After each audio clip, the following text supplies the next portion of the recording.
Hello, everybody. Welcome to the 2018 Future City Theme Webinar.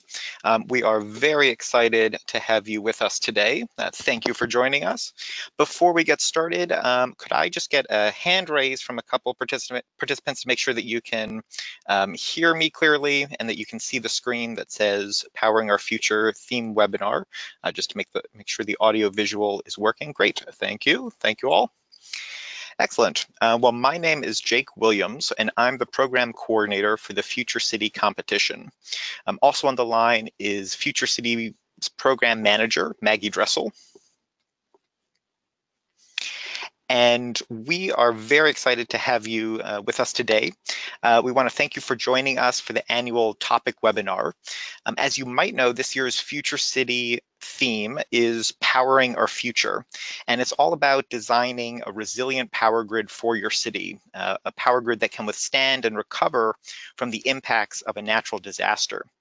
This webinar is an opportunity to hear from three fantastic subject matter experts who are actually working on these issues every single day. They'll offer some background information about the topic, and also kind of help you get some ideas for how to jumpstart the brainstorming process for your own Future City project. Before we get into that, I wanted to mention Discover E, which is the organization that runs and organizes the Future City competition.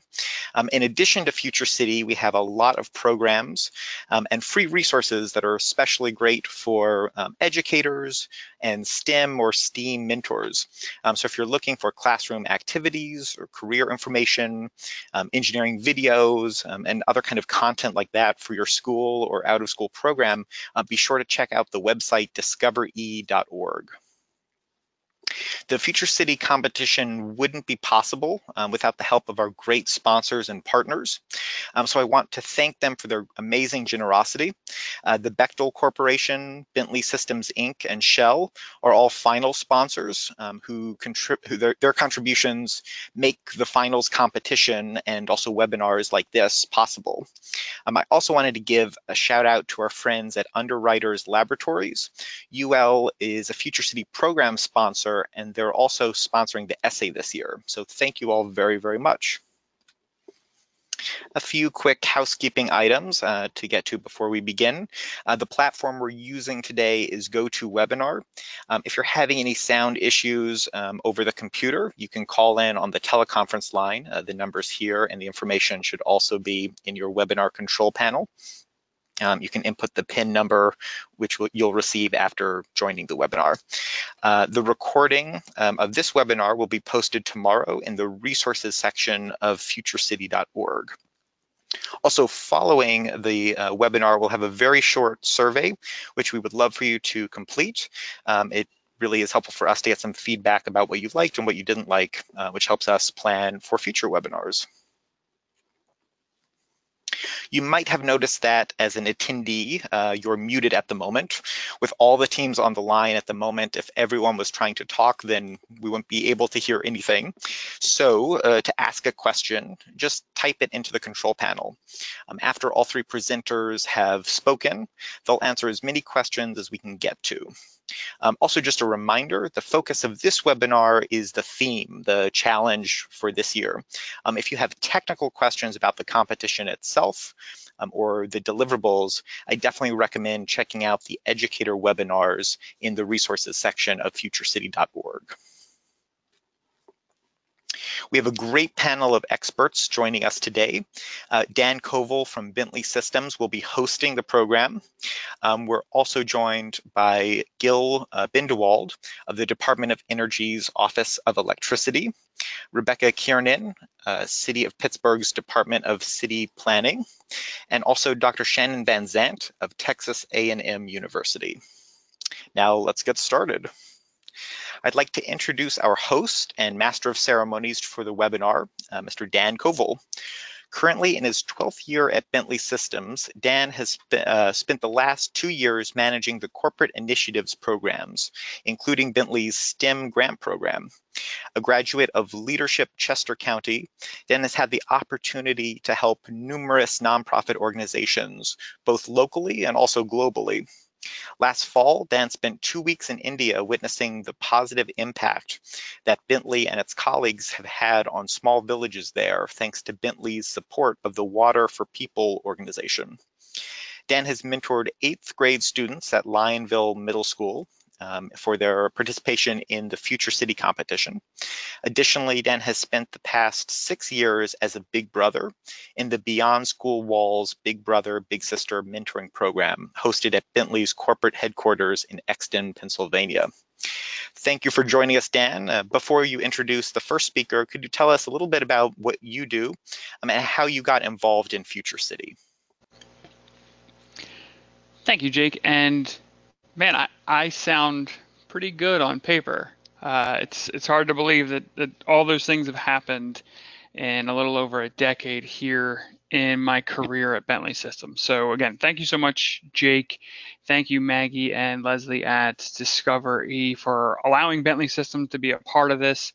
As Jake said, I'm the corporate initiatives manager. So my basic role is to make sure that organizations and programs like Future City, like Water for People, like Big Brothers, Big Sisters continue and they grow and they flourish all throughout the globe.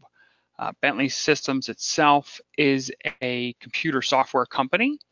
We do software for the engineering world, from everything from design and analysis to sustainability and monitoring. So the full life cycle of engineering assets, we help to design, control, enhance, build. Basically, the way I explain it is that anything that can be blown up or that was destroyed by the Avengers in their movie, you can redesign with our software. That's probably about the best way to explain it. And so did a handful of different positions here at Bentley, from technical support to internal IT, and now I'm in I think the best job in the world, where I get to basically give away money professionally. And so honored and blessed to be here, to be able to support all of you teams. Have been there, have been at the agony of defeat at regional competition, at finals competitions. So I know where you've been. My teams during my tenure as mentor never succeeded and won the championship at finals, but that's okay. Someone always wins, so it's all right. That being said, I would like to take the time to now introduce you to our first speaker, Gil Bindewald, who is the Director for Advanced Grid Research and Development within the U.S. Department of Energy's Office of Electricity. He leads activities to help transform the system that powers our homes and businesses, and increasingly even fuels our cars. Previously, he worked as an engineer at General Electric Company and Westinghouse Electric Corporation, was on the technical staff of Massachusetts Institute of Technology's Lincoln Laboratory, and spent time in the Czech Republic and Bangladesh. He's a registered professional engineer. He received his BS in electrical engineering from Union College and an MPA in international development from Harvard University. Gil, take it to you. Thank you very much for the kind introduction. Can I have the next slide, please? So, as it was mentioned, I work for the Office of Electricity at the U.S. Department of Energy, and my office is focused on transformative science and technology solutions to help improve the infrastructure that brings electricity into our homes and businesses, and really contributing to the overall economy and national security. Next slide, please. So, although many people would probably be hard-pressed to describe what electricity is or how it works, I think all of us are familiar with the services it provides, whether we're connecting our smartphone to it or charging it or connecting a game machine. It's critical to our overall sort of way of life. It impacts everything from national security to helps provide power to hospitals and police stations, communications infrastructure, finance, and even your movie theaters and other forms of entertainment. Next slide, please.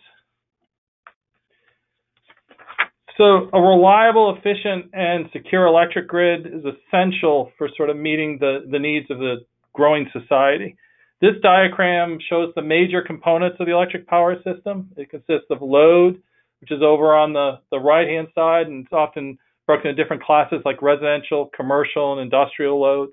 It includes generation, which in this case is reflected on the left-hand side. Then you have transmission represented by the blue, and the distribution, and then the substations as well.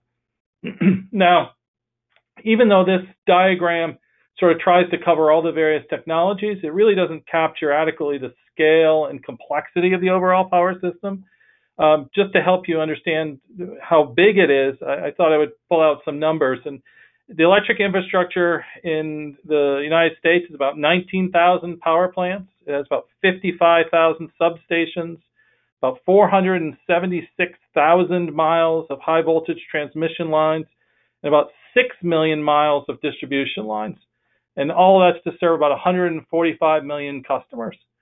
So if you were to think of this as a large machine, all of these pieces have to be orchestrated and working together well to be able to help deliver electricity in a reliable way to the customers. It's also owned and operated by about 3,000 utilities and sort of managed by thousands of federal, municipal, and state officials as well. Much of the current electric grid really was designed and built several decades ago with focus on the large-scale generation, so nuclear plants, coal plants, natural gas plants, etc., remotely located from consumers, a one-way flow of power, so from the left to the right in this diagram, and sort of centralized control schemes with very little feedback coming from the load back to the generation. Next slide, please. As I was mentioning, the focus has been on reliability. It's basically a fancy term for saying keeping the lights on. And it's achieved by basically ensuring that the right amount of electricity is provided at the right place at the right time. And this is also called system adequacy, which is that first term on the chart. In addition, utilities have built considerable redundancy into the electricity system, and here referred to as security, so that if a generator or transmission line were to go out, that the lights would still stay on. And all three of these terms really comprise what traditional reliability is. Next slide, please. But there are some changes that are going on, and that includes changes in the electricity generation. So it's no longer about having just large power plants distanced from the load. There's now things like photovoltaics and distributed wind and other types of technologies which are being brought closer to the urban centers and closer to where the load is. You're having changing demand loads. Things are becoming more energy efficient. You have electric vehicles. There's changes in the way the system is operating itself. You also have the integration of, in this case, it's called smart grid technologies, and I'll go a little bit further into that, but it's really digital technologies. And that provides advantages and also provides some complexity in terms of how you plan and operate the system. There's also expectations for more resilient and responsive power grid, not only to weather events like hurricanes or tornadoes, but thinking about cybersecurity and other interdependencies. Getting back to my earlier point about all the connectiveness, whether it's finance or communications or water, how electricity ties into those. And then finally, the issue of the aging infrastructure. And it's not so much the fact that it's old, it's about whether or not the functionality that it was designed to achieve is still consistent in meeting the needs as the system continues to grow. Next slide, please. So what is the smart grid? So the electric grid is considered an engineering marvel. It was described as such by the National Academies, I think it was back in 2003. But we're sort of stretching it to its capacity. And to move forward, we need sort of a new kind of electric grid, a smart grid. And in short, what makes it smart is the use of digital technology for two-way communication. So it's no longer just about a utility sending you a bill at the end of the month, but ways that the consumer can interact with the system and know how they can support its reliability and resilience needs as well. It's also about sensing what's happening along the pathway of transmission and distribution lines. And that's really about deployment of sensors and computers, controls, and other types of technology, all working together to help respond digitally to our changing demand. The smart grid really represents an unprecedented opportunity for the industry as a whole. It brings in new opportunities in terms of reliability, flexibility, security, resilience. And again, that will all contribute to our overall economy and security. Next slide, please. So these are examples of some of the different types of data sources. From the left to the right, you have different devices that might be within a home or a business that could tell you what you're using or demanding in terms of like your heating and cooling system. Your meter can be a point that tells information about what your usage is, but it could tell you what your power quality is, which means how good that electricity is that's coming into your home or business. Your distribution network, the poles that are traditionally outside your home, or maybe if you're in a subdivision that might be buried, there's new sensors and technologies that allow you to help mitigate problems or faults that are in that system, allow you to reroute power and be able to add additional intelligence that wasn't traditionally there before. And then you have the sensors that might go on the transmission system as a whole and be able to provide visibility and situational awareness. Next slide, please.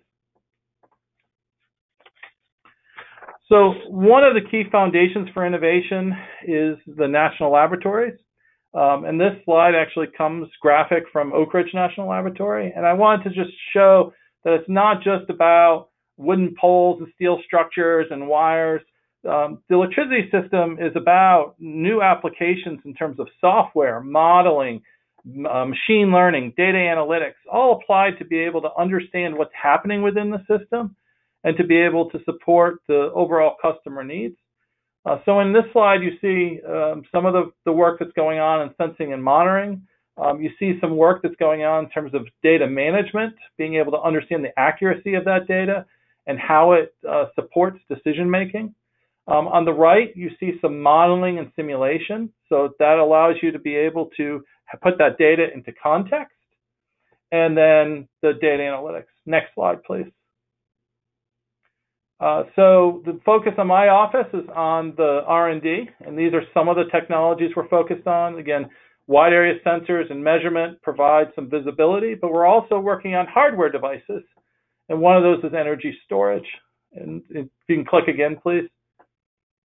And a lot of this work is done in conjunction with a variety of stakeholders. The RTOs and ISOs are the ones that operate the system. You have the electric utilities, you have the states, and you have the communities.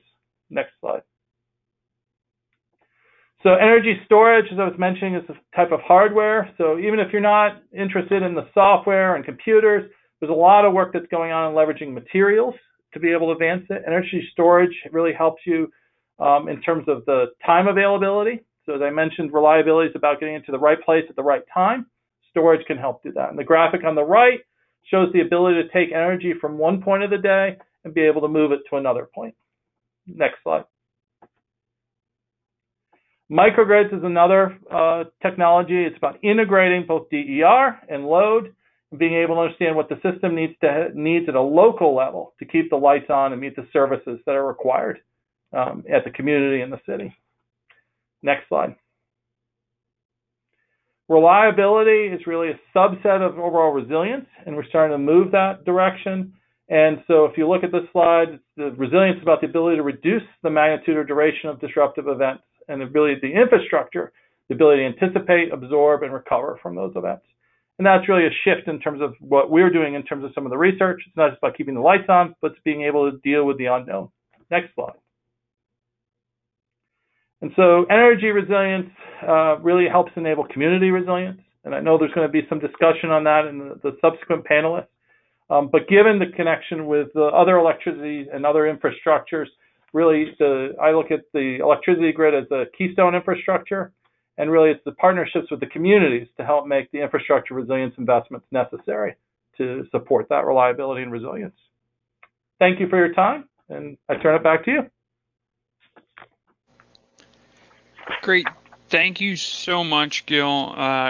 That was amazing. I'm not gonna lie to you. I took notes. I hope the rest of you are are looking forward to catching this rewind when it gets posted back to the resources tomorrow. But up next is Rebecca Kiernan, and she can correct me if I said that incorrectly. But Rebecca is the Senior Resilience Coordinator in the City of Pittsburgh's Department of City Planning, where she works on developing documents such as the 1 PGH Preliminary Resilience Assessment, Resilience Strategy, Equity Indicators Report, and Investment Prospectus. Her position focuses on building social, ecological, economic, and physical resilience to citywide shocks and stresses. Rebecca has also held positions as the Sustainability Coordinator for a local township, worked in coastal livelihood restoration in Indonesia, and taught environmental and experiential education. She holds a BA from the State University of New York College at Geneseo in secondary English education and an MS in public policy and management with a focus in environmental policy from Carnegie Mellon University. Rebecca, over to you. Thank you. Can you hear me? Yes. Okay. So, sorry, I was on mute. I just wanted to make sure. Like you said, my name is Rebecca Kiernan, and I work in the Department of City Planning at the City of Pittsburgh. I've been here for about 3 years, and I work in the Division of Sustainability and Resilience. So we're thinking about this in terms of environmental sustainability, but then also that social resilience, economic resilience. We come at it from a lot of different angles. So you can go to the next slide. And so I like to start off with the definition of resilience. So what is it? 100 Resilient Cities, which is an organization that we belong to as the City of Pittsburgh, they define urban resilience as the capacity of individuals, communities, institutions, businesses, and systems within a city to survive, adapt, and grow no matter what kinds of chronic stresses and acute shocks they experience. So a chronic stress is one of those long-term, slow-burning issues that a city might face. So, for example, poor environmental quality. If we have poor air quality, that's a long-term stress. Poverty is a long-term stress, those sorts of things.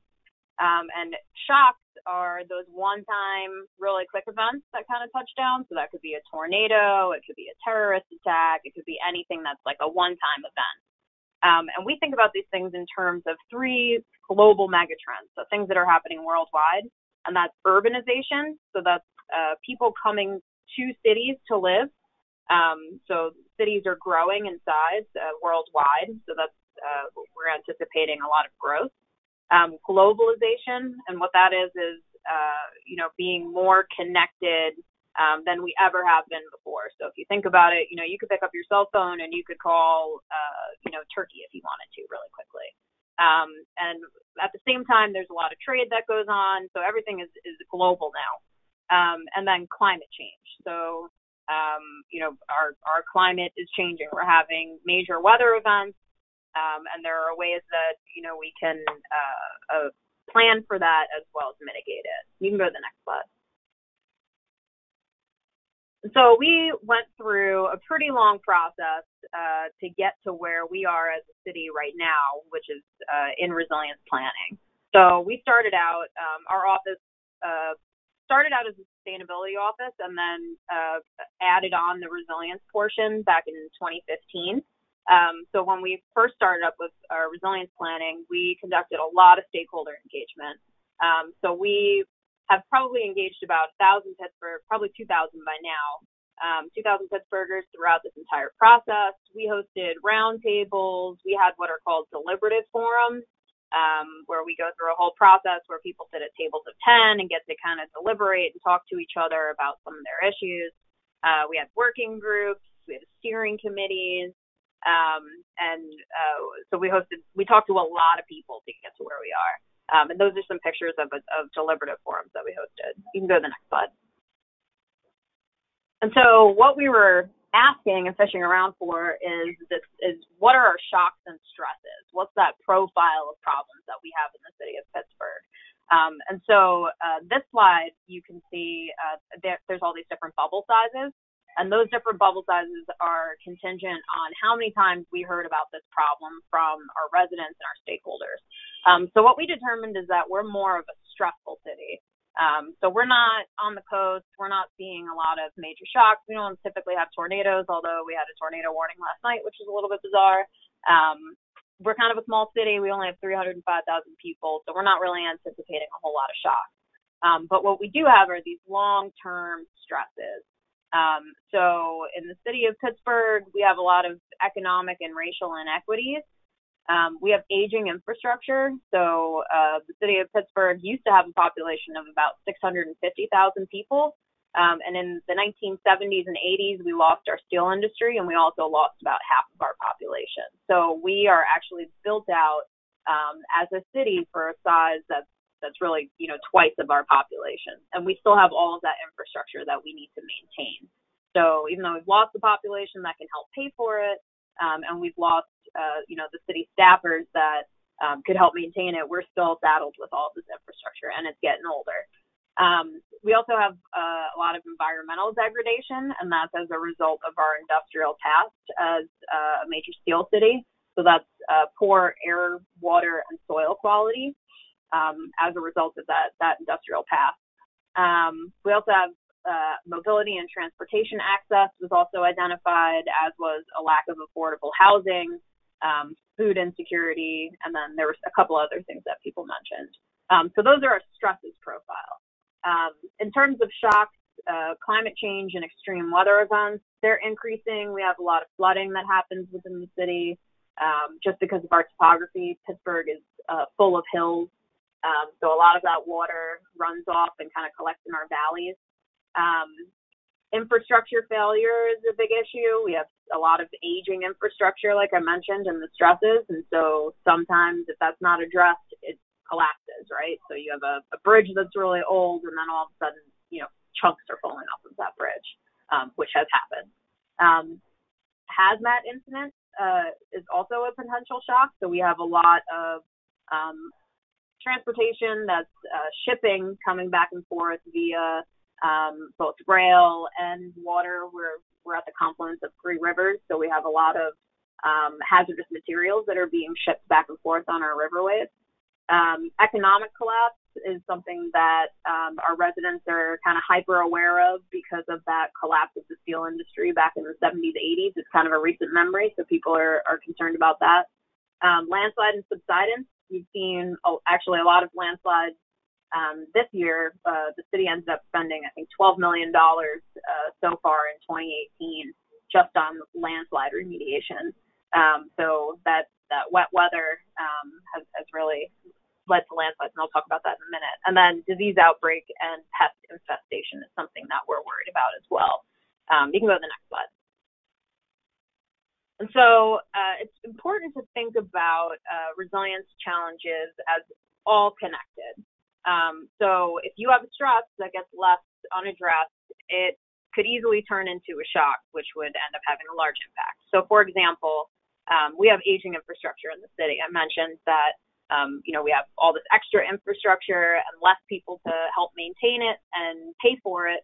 And so what you're looking at is a map of the hydrology of Allegheny County. So that larger shape is Allegheny County. And then that gray portion in the middle is the city of Pittsburgh. And why I really like this map is because all of those blue fingers are rivers and streams. And so the county has lots of rivers and streams. There's a lot of hydrology. We have a lot of hills, like I mentioned. And then at some point in Pittsburgh's past, at the turn of the century, the city decided to pipe all of that infrastructure.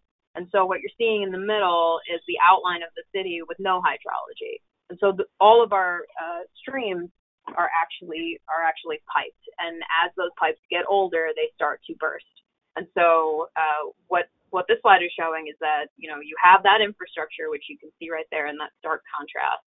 And then if you layer on top a shock, so climate change is happening, Pittsburgh is anticipating a warming and wetting, so we're going to have warmer temperatures, but more importantly, we're going to have increased rainfall frequency, so they're happening more often. We're having increased rainfall intensity, so our rain events are much harder and much faster, and then duration. So, our rain events are lasting longer, so we're just seeing a lot more water getting dumped on us all at once.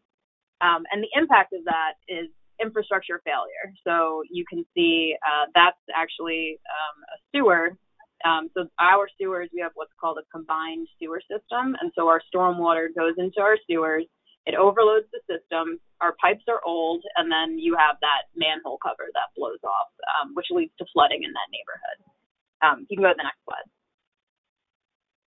And so here's another one. So we have fragile hillsides, and so what that map shows is that a lot of our hillsides have been undermined for coal. So we're in the coal region, and a lot of our city, anywhere that has a large hill, has actually been mined in the past. So it's kind of empty under there, coal mines. And then we also have a lot of landslide-prone areas because of those steep hillsides.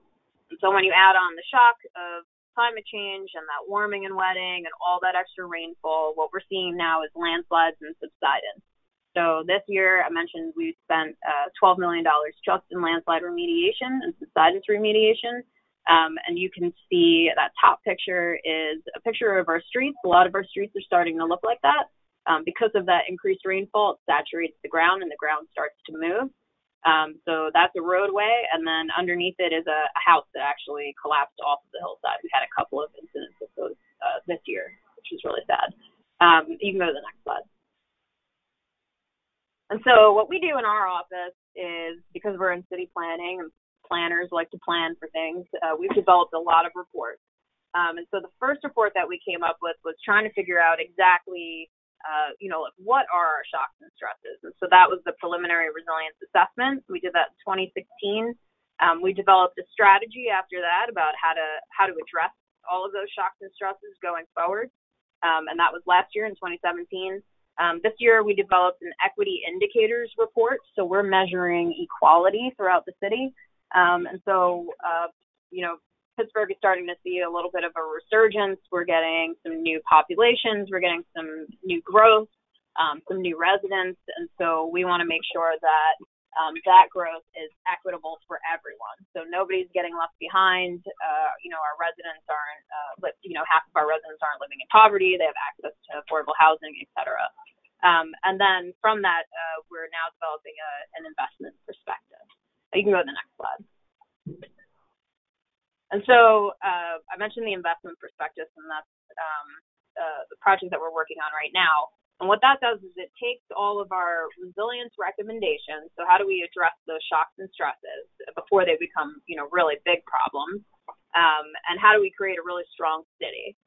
So what we're doing is we are taking the 45 most important projects that we can have, and they span education and economics and housing and critical infrastructure, as well as green space and art and all the cultural things that people like to see. And then also addressing climate change by, reducing our use and our waste. And we're taking all of those projects and we're putting dollar signs to them, and we are going out and actively fundraising so that we can actually implement those projects. So a lot of criticism that happens when you develop plans is that you don't have the money as a city to actually implement all the great plans that you come up with. And so this is how we're addressing that. So we have 45 projects. They span from pre-K for all of our residents to increasing economic mobility, to affordable housing, to fixing our water infrastructure. So our water filtration is in tough shape, as is our stormwater infrastructure, as I showed you in that photo of the manhole cover blowing off. We want all of our residents to have access to green space, and then we also want to reduce our greenhouse gases. You can go to the next slide. And then we're the Office of Sustainability and Resilience, so a lot of our subject matter expertise here deals mostly with environmental goals. And so in 2015, we sent our Mayor Peduto, to COP21, which was the Paris Climate Agreement. And he came up with a series of 2030 goals that he wants to see us accomplish. So this is the part where we are not just adapting to our changing environment, but we're trying to mitigate that. So we're trying to prevent it. And so we have goals of 100% renewable energy use citywide, a 50% building energy use reduction, 50% water use reduction, 100% fossil fuel-free fleet. So we're starting to transfer our fleet over to electric vehicles. 100% waste diversion. So that's diverting it from a landfill for purposes of reuse or generating energy, things like that. And then 50% transportation emissions reduction. And that's through things like creating complete streets. So complete streets are streets with sidewalks and bike lanes and tree pits, so that people are able to, walk to the store or walk to school or take a bike to school, so that they don't necessarily have to get in a car every time they want to go somewhere, that it's safe to actually traverse the street, which reduces emissions. And then a divestment strategy. So we have a pension fund with the city of Pittsburgh, and we want to make sure that we're not investing in any fossil fuels that are creating the climate change. You can go to the next slide. And so what we do from that is we develop a greenhouse gas inventory. So we're able to measure all of the emissions that the city puts out every year. And so we conducted one greenhouse gas inventory in 2003. We did it again with 2008, and then we did it again in 2013. And so this is our breakdown. You can kind of see that yellow is the commercial electricity emissions. So our commercial buildings, which are, offices and corporations, so they happen to use the most energy. So we spend a lot of time focusing on how can we reduce some of that energy, because typically if you work in a building, the lights stay on all night, the air conditioning stays on all night, and that's just a big waste. And a stress on the system, like we heard in the last presentation. Go to the next slide. And so here's the breakdown. So 50% of our emissions comes from commercial use. So those are typically the buildings that I just mentioned. 25% of emissions come from our residents, and that's pretty high. So a lot of our houses are inefficient, and we're also working to help our residents reduce their energy use, so that not only are we saving emissions, but they are reducing the costs of their energy bills, which creates wealthier residents as well as healthier residents. So I'm going to divert for a second and just mention that a lot of the work that we do is focused around this idea of co-benefits. So when we take on a project, we try to see if by addressing that area, say it's in the residential space, and we want to reduce emissions in our residences. So we want to help people conserve energy. So what are the co-benefits of that? What's another area that we can address? And so, one co-benefit would be saving residents money. So by reducing our emissions, we're also saving residents money, which is good for them. But it also improves their health. So a lot of our energy is generated locally, which adds to a poor air quality within the city of Pittsburgh. And so by reducing our energy use, we are also able to improve the health of our residents. So that's a co-benefit. Anyway, back to this slide. So 17% of our emissions come from transportation, and then 6% is from industrial, and then 1% is from waste. You can go to the next slide. So some projects that we're working on, we focus on energy, buildings, waste, transportation, and sequestration. Sequestration is the idea that if you plant a lot of greenery, that takes the emissions, the carbon emissions, out of the air, and it puts them into trees and it sequesters it, so it takes it out of the air and creates less emissions overall.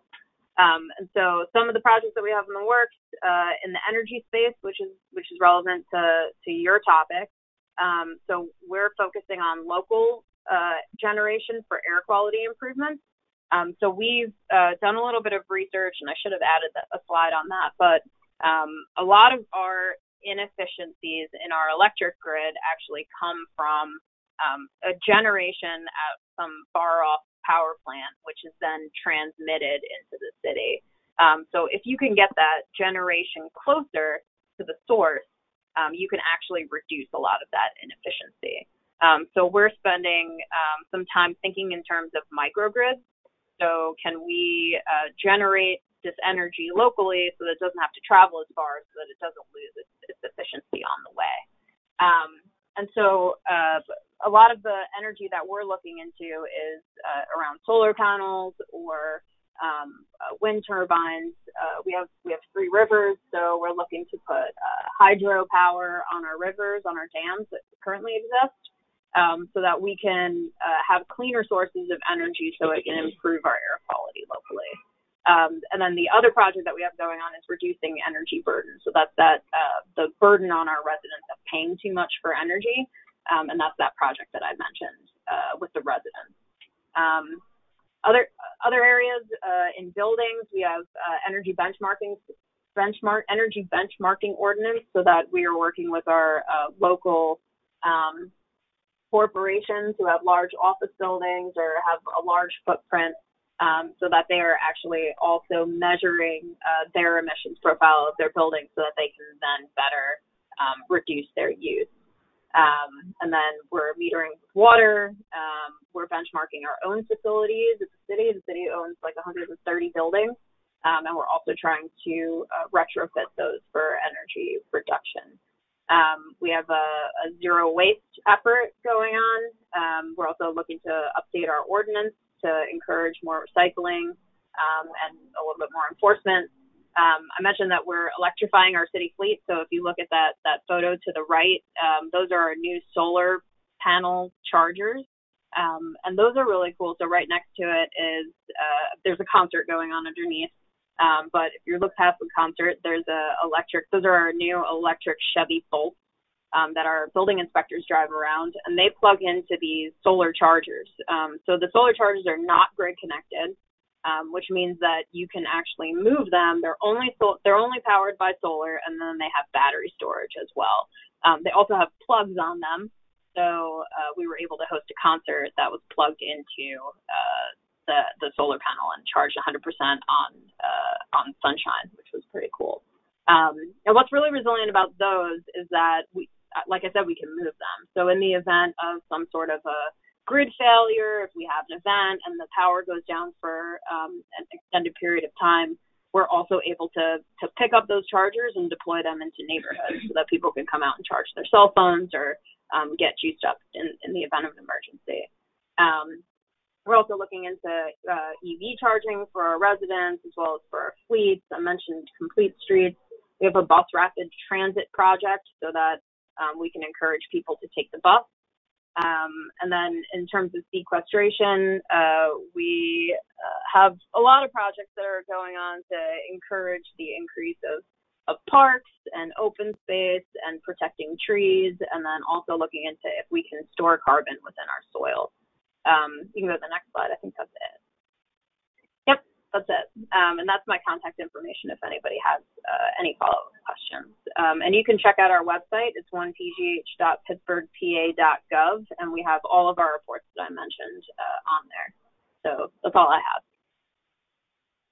Great. Thank you so much, Rebecca. Really appreciate that. Appreciate you taking the time to put that content together for everyone here. Being from the eastern side of Pennsylvania personally, there's always the Philly-Pittsburgh battle, but lots of respect for what you guys have going on out there and the challenges that you're facing and the solutions you guys are developing out there to make it a better city for everyone. So kudos to you and your team. And again, thank you so much, Rebecca. Please allow me the opportunity now to introduce our final panelist for this session. Dr. Shannon Van Zandt. She is a professor and head of the Department of Landscape Architecture and Urban Planning at Texas A&M University. She holds a Ph.D. in City and Regional Planning from the University of North Carolina at Chapel Hill. She's a fellow of the College of Architects Hazard Reduction and Recovery Center and is a former director of the college's Center for Housing and Urban Development. Prior to becoming department head, Dr. Van Zandt also directed the professional program in urban planning and is an engaged researcher targeting her research toward informing policy and practice related to affordable housing, low-income home ownership, disaster recovery, and land use planning. She serves as a board member for the Texas Low Income Housing Information Service and Texas Sea Grant. She is actively engaged with the American Planning Association's Hazard Mitigation and Disaster Recovery Planning Division, the National Low Income Housing Coalition, and the National Institutes for Standards and Technology Center of Excellence for Community Resilience Planning. Take it away, Dr. Van Zandt. All right. Hi, everybody. Thank you for that introduction, and it's a pleasure to follow up those two really fabulous presentations. I particularly liked Rebecca's presentation, and I think that what I'm going to talk about is going to follow that up pretty well. What I want to talk about is how the form of our cities influences our vulnerability to disasters. So I live in Texas, so I live near the Gulf Coast, and Texas is one of the states that receives the most hurricanes on an average year. So far, we've managed to avoid it this year, but the season is not over. And a lot of you will remember last year when the Texas coast was struck by Hurricane Harvey, which is very near to where I live. We actually got 30 inches of rain at that time, which is a lot. Houston got over 50 inches of rain. But as a planner, what I think about is how we build our cities to be either resilient from disasters or to further expose people to disasters. You can go to the next slide, please. So when we think about the impacts of disasters, we're really looking at three different things. The first is hazard exposure, and that is the likelihood that a natural hazard event of different magnitude or scope is going to impact a particular area. So in Texas, we get a lot of hurricanes and we have a lot of flooding, but we also have a lot of tornadoes. We experience droughts. We experience sometimes ice storms, although not in the part of the state that I live in. And so we get lots of different kinds of disasters here. And knowing where they're likely to strike and when they do strike, what areas they're going to strike. Because one thing I like to make clear is that a disaster is not really a disaster until it interacts with a socio-ecological system, otherwise known as a city or a populated part of the state. Because if a hazard just strikes an uninhabited area, then it really doesn't hurt a lot of people. It may do some damage to the environment, or it actually may, over time, help the environment. But it's when it interacts with a population that it can become a disaster. So that's where we talk about hazard exposure. How likely is a place to be affected by a disaster?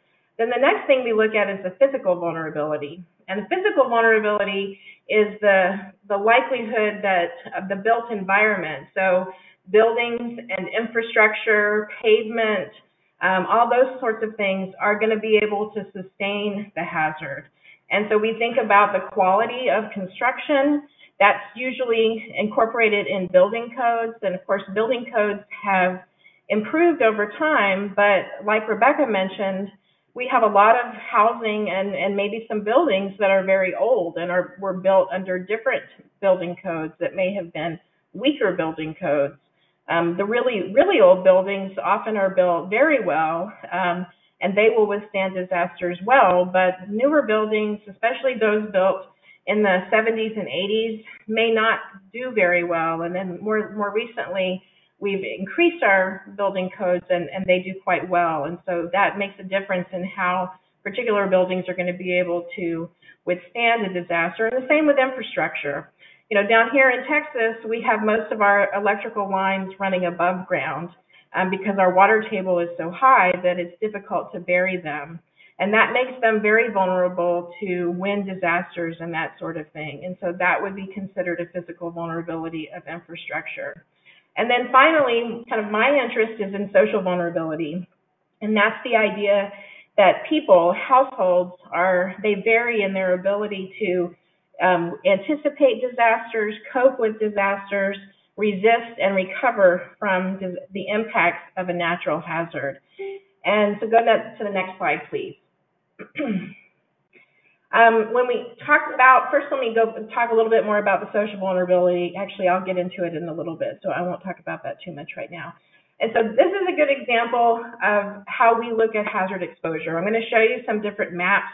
This is a map of the very southern tip of Texas. So that squiggly line you see is the Rio Grande River. It's the border between Texas and the U.S. and Mexico. And of course, it borders the Gulf of Mexico, that water you see on the right-hand side of the map.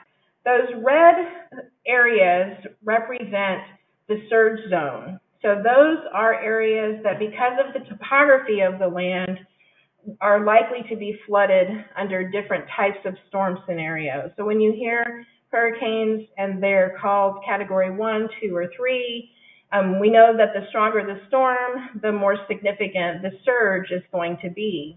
And so those lines that go further inland represent a stronger storm, while the ones closer to the coast represent weaker storms.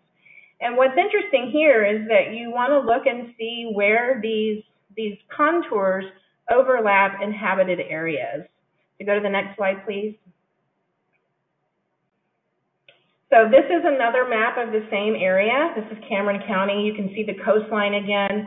And these pink dots show us where employees live. And you can see that for the most part, they don't live in the surge zone, and that's good. But there are clusters of pink dots out on that South Padre Island out there, that's a barrier island, and then right along the coast, and also up further the coast, there are a number of areas where people are living that are very likely to be flooded. So they are more vulnerable to the disaster. But a lot of the development, the concentrated pink dots represent areas where there are a lot of people living, as well as where businesses are located. Next slide, please. So here, when we talk about social vulnerability, this is the part that's most interesting to me. And as a planner, like Rebecca talked about, we know that cities are full of people and that those people are different from one another.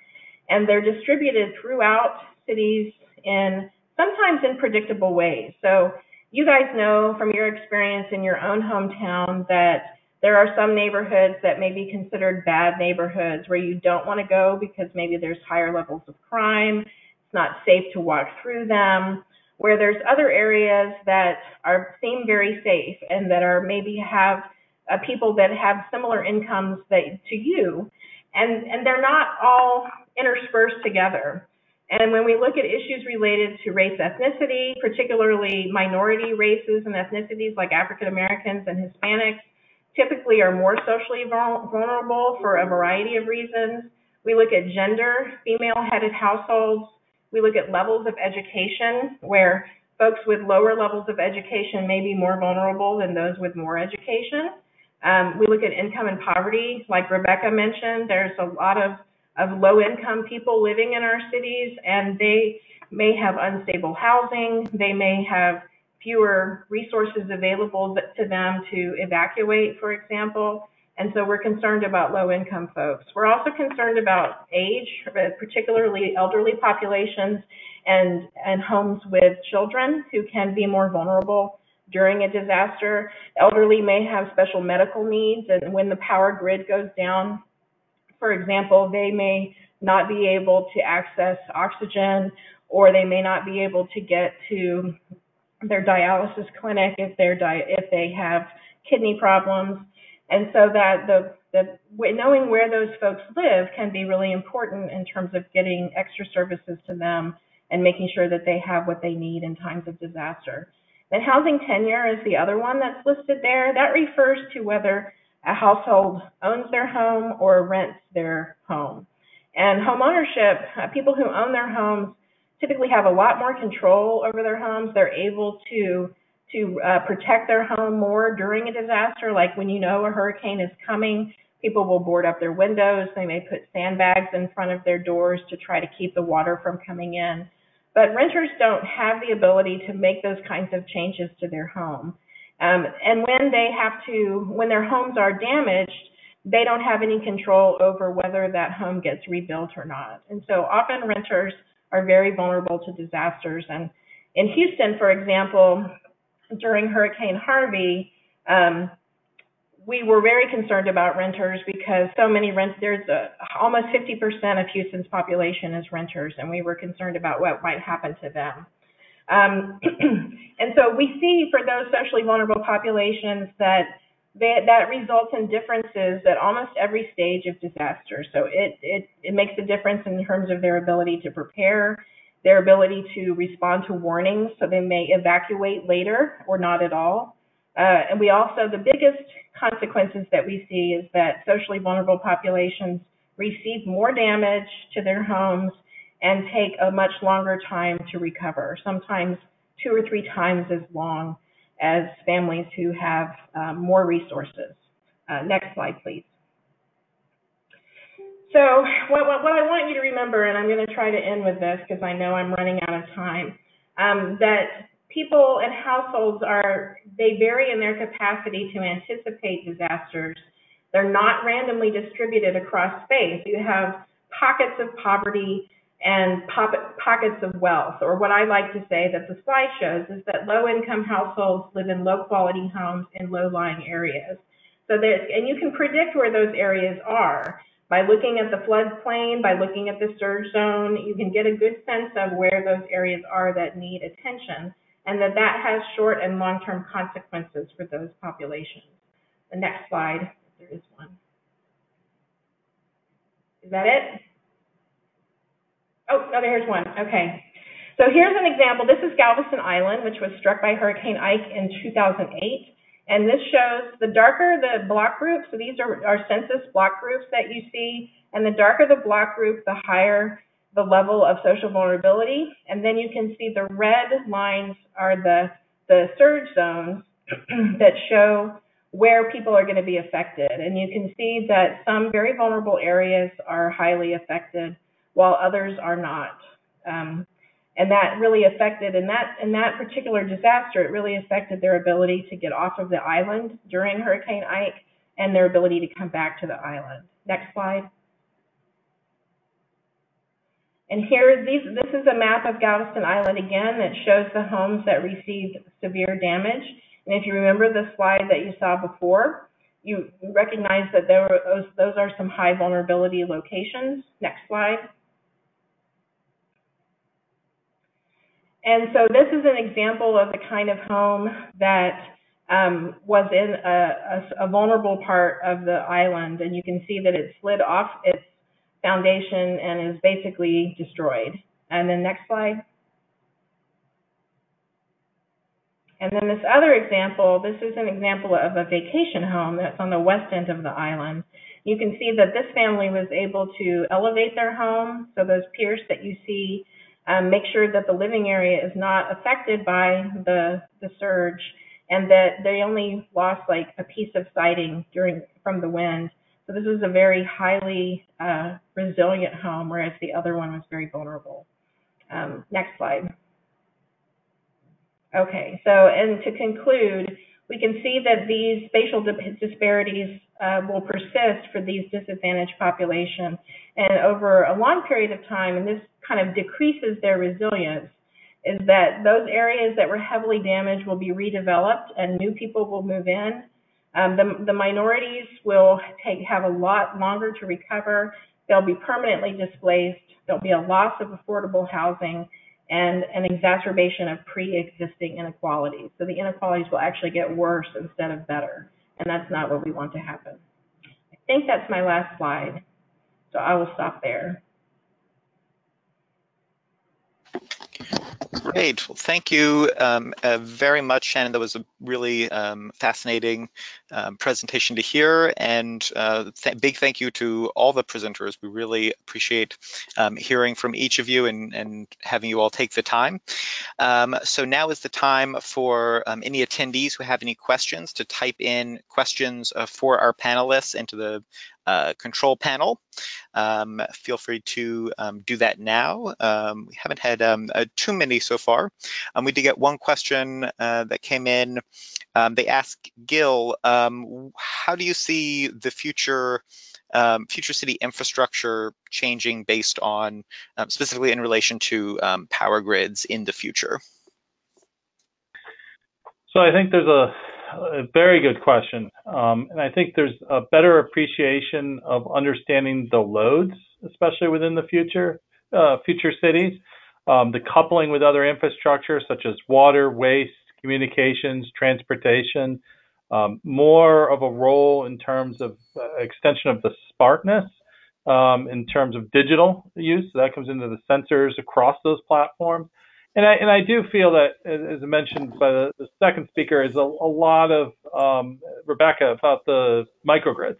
I think the moving of generational resources closer to the loads, we're seeing that more and more, whether it's photovoltaics or energy storage or other types of generational sources, you see a lot of that coupling in terms of microgrid structures and intelligence so that the system can adapt to the stresses that it may face.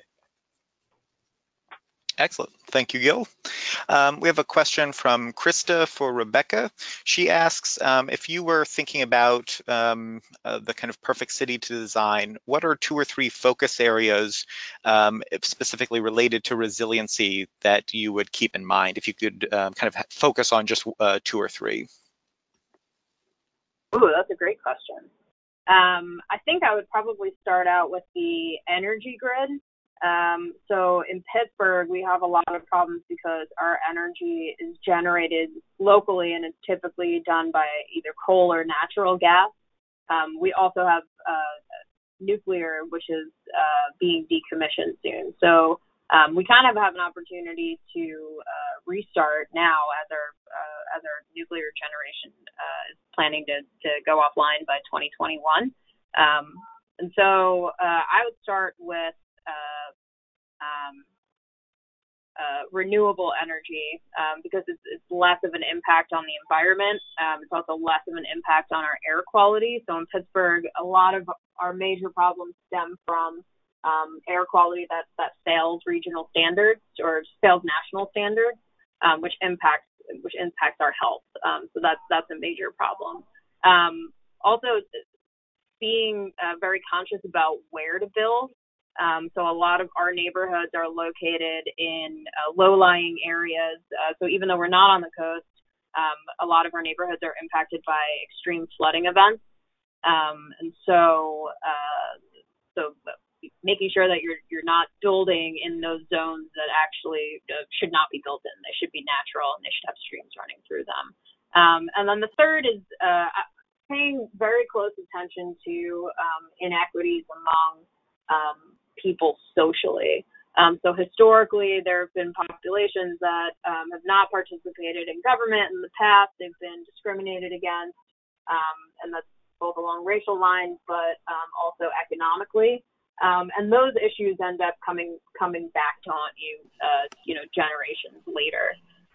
So, making sure that your residents are comfortable, that they're heard, that they're listened to, and that everybody has an equal seat at the table. So those are the 3 I would say. Excellent. Thank you, Rebecca. We have a question here that Katie asks for Dr. Shannon Van Zandt. What are some specific methods used to aid lower income areas in the event of or after a disaster takes place?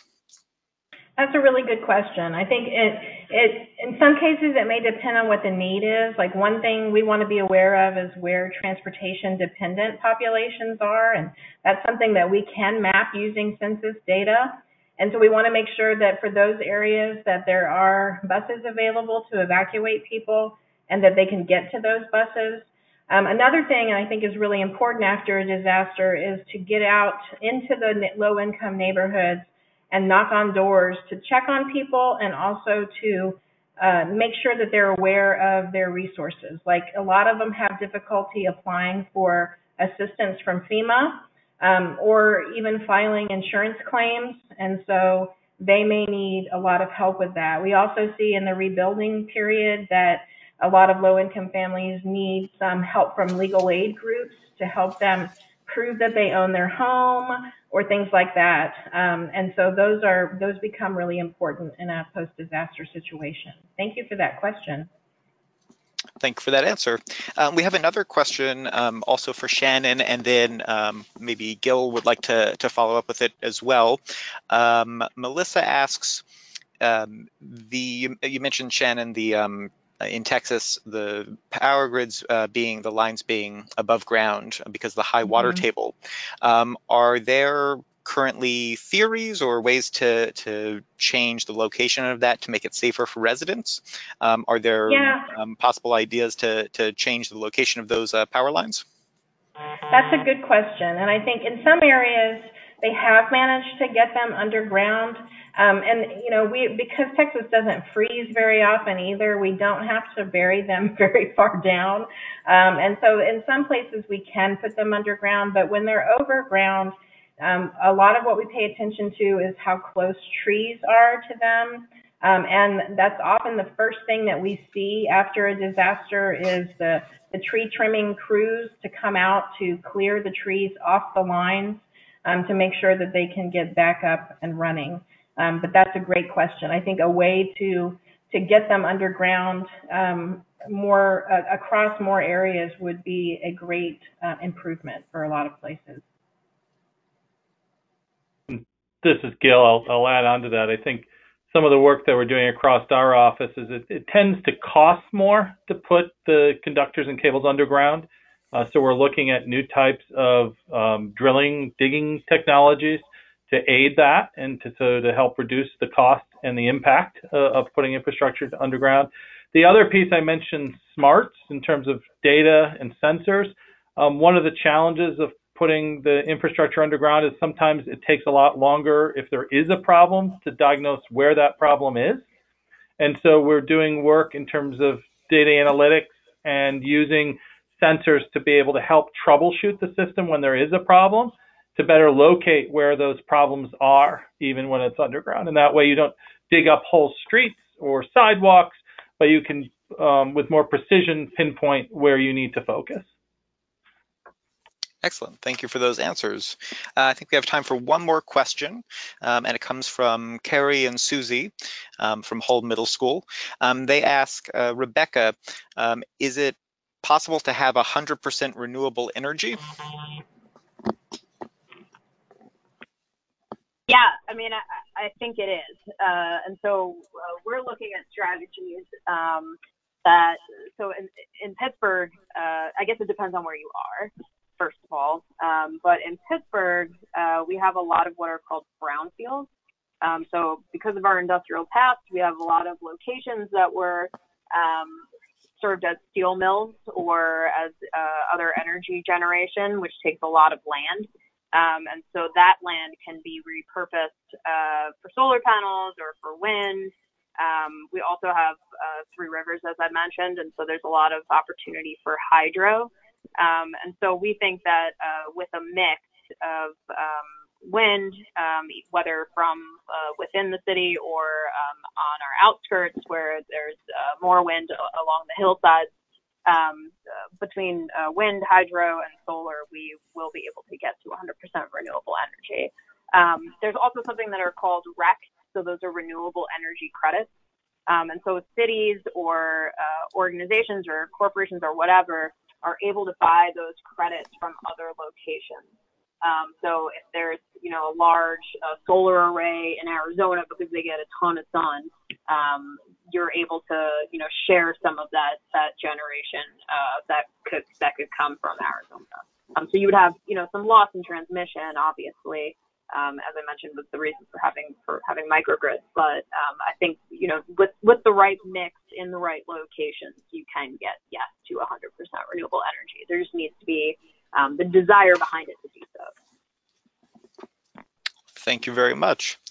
And with that, we are about out of time for this webinar. I want to give a big thank you to Dan Koval for hosting, doing an amazing job guiding us through, as well as our fantastic panelists, great speakers who shed a lot of light on this very interesting subject.